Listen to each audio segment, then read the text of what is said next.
And Kathryn Jacobsen is here for more insight. She specializes in global health epidemiology, and she's a professor at George Mason University. Kathryn, we heard there fashion shows without audiences.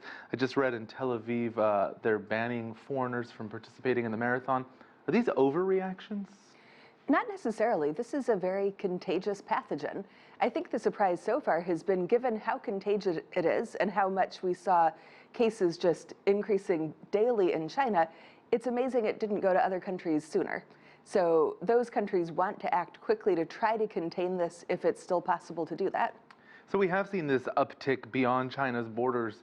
This is not something that surprises you. You were expecting this. I was expecting this to happen a few weeks ago. It's amazing that we were able to hold it off. It is disappointing epidemiologically that we're now starting to see these cases in other countries, and not just neighbors to China, but now that we're seeing Iran, Italy, other places, it is concerning. The head of the World Health Organization said that there was still a window to contain this. He said that window is getting narrower. Do you agree? Yeah, every country that has its own sustained local transmission just makes it that much harder to stop this from spreading somewhere else. So I would expect that a pandemic will be declared in the near future. Pandemic just means that it's widespread geographically, and we are starting to see that now. And there's a difference the moment you can no longer track the transmission, the moment you can no longer say it came from this environment. Have we seen that yet? It may be that we've transitioned to that point where the folks who are being diagnosed in Italy are not people who were travelers from China or apparently had contact with people who came from China who were known to be infected. So if we're to that stage where there have been several transmissions that have occurred to get to the person who is diagnosed, that would be a sign that we are moving into that sort of nebulous period. When we spoke early on in all of this, we discussed how coronaviruses emerge in where there's human-animal proximity.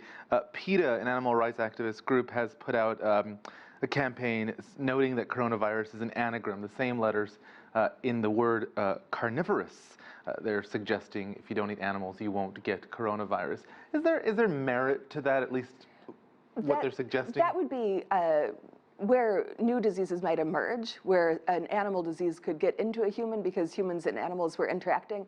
At this point, the coronavirus is being spread person to person. There's no animal that's part of that transmission chain. So for what we have now, the main thing is to do this isolation of people, quarantine of people, keep people from people, looking to preventing future things. Obviously, trying to figure out that human-wildlife interface is going to be important, but for coronavirus at this point, it is a human condition.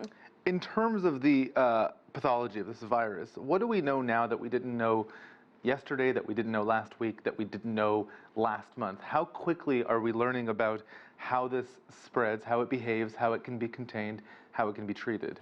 The new cases that we're seeing outside of China are probably suggesting that there are more people who are asymptomatic or mildly symptomatic who are spreading this to other people, because we don't have a situation where infected travelers came back, they had a fever, they were sick, and we know who they infected.